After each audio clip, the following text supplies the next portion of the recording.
আমার আর যাওয়া হয় না। আমার খুব যেতে ইচ্ছে করে।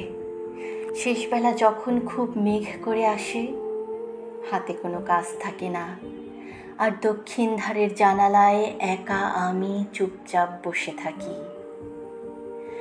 থাকি আর মেঘ দেখি। একটু পরে ঝমঝম বৃষ্টি দেখি। এমনকি দুপুরে চৈত্রের রোদে সারা ঢাকা যখন খাঁ খাঁ করে, তখনই আমার যেতে ইচ্ছে করে। আমার যাওয়া হয় না। আমার খুব যেতে ইচ্ছে করে। আমার খুব যেতে ইচ্ছে করে সকালবেলা সুফিয়ার সঙ্গে ঝগড়া হলে।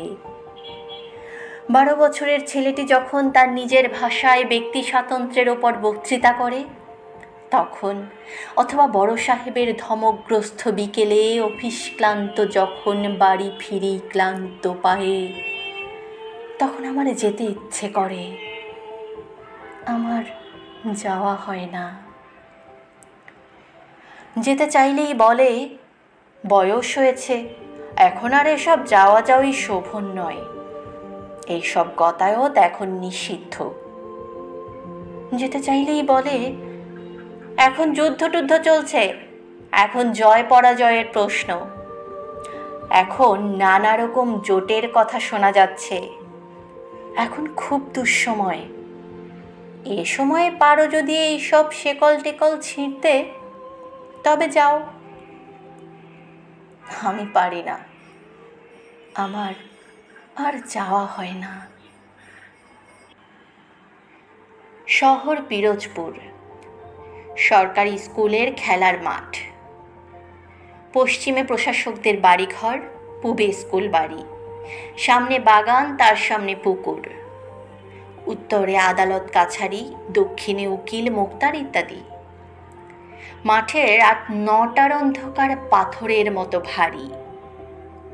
সেই মাঠের মাঝখানে 2 হাঁটুতে জোড়া হাত, তার উপরে কপাল।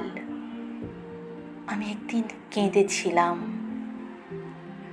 আমার যেতে ইচ্ছে করে, এক সময়ে খুব যেতে ইচ্ছে করে।